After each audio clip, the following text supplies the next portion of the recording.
नमस्कार। चलिए आज बात करते हैं मेटफॉर्मिन के बारे में। डायबिटीज के लिए सबसे ज्यादा लिखी जाने वाली और सबसे ज्यादा खाई जाने वाली दवाई है इंडिया में ये। इन दवाइयों के साथ ये कैसे खानी है, अगर आप ये दवाई खा रहे हो तो आपको कौन कौन सी चीजों का ध्यान रखना है, कब ये दवाई बंद कर देनी है, आज देखेंगे ये सब। सबसे पहला सवाल आता है इस दवाई को कब खाया जाए।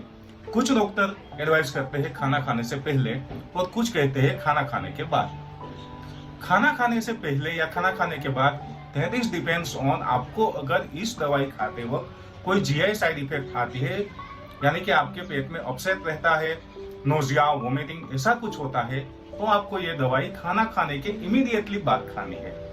और अगर ऐसी कोई तकलीफ नहीं है तो खाना खाने से तुरंत पहले आप ये दवाई खा सकते हैं। सम रिसर्च से दैट अगर ये दवाई आपको खाना खाने से पहले ली जाए तो कोलेस्टेरॉल और ट्राइग्लिसराइड कम करने में भी ये दवाई आपको मददरूप होती है। सेकंड थिंग है कौन कौन सी चीजों का ध्यान रखना है, कौन कौन सी चीजों का ध्यान रखना है अगर आप ये दवाई ले रहे हो।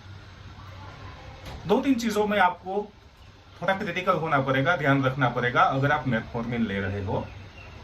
नंबर 1, ये दवाई अगर आप लंबे समय तक लेते हो तो ये विटामिन B12 की मात्रा आपके शरीर में से कम कर सकती है। अगर 4-5 साल से आप ये दवाई ले रहे हो और आपको मसल क्रैम्प हो रहा हो, ज्यादा थकान महसूस हो रही हो, थोड़ा सा काम करके अगर आप ज्यादा थक जाते हो, मेंटली फटीग रहता है ज्यादा, देयर मे बी चांसेस कि आपका विटामिन B12 साइनोकोबालेमाइन का लेवल कम हुआ है। इस टाइम पे ये दवाई बंद करने की तो नीड नहीं है, जस्ट आप एक बार विटामिन B12 के रिपोर्ट करा ले। अगर वो कम आ रहे हो तो उसके इंजेक्शन भी आते हैं, उसकी गोलियां भी आती है, वो कोर्स आपको साथ में कर लेना है। सेकंड थिंग है लैक्टिक एसिडोसिस। लैक्टिक एसिडोसिस एक फिजियोलॉजिकल कंडीशन है कि जिसके अंदर आपके बॉडी के अंदर लैक्टिक एसिड की मात्रा एक लेवल से ज्यादा अप हो जाती है और इसकी वजह से थकान, एसिडोसिस, फटीग ये सब होता है। अगर इसके चांसेस है तो आपको तुरंत आपके डॉक्टर से मिलना है।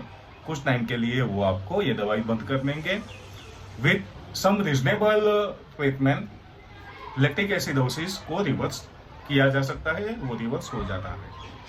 Another and most IMP thing is अगर आपका GFR कम है, यानी कि आपकी किडनी फंक्शनिंग धीमे हो रही है, या फिर आपको किडनी ओरिएंटेड कोई बीमारी है।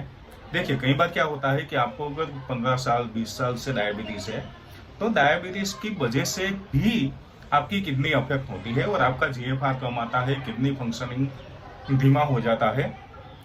तो इस टाइम पे मेटफॉर्मिन आपको बंद कर देनी है। आपको तुरंत अपने डॉक्टर से मिलना है, आपकी किडनी फंक्शनिंग करानी है। किडनी फंक्शनिंग डिमिनिश हुआ बाद में आपको मेटफॉर्मिन नहीं खानी है।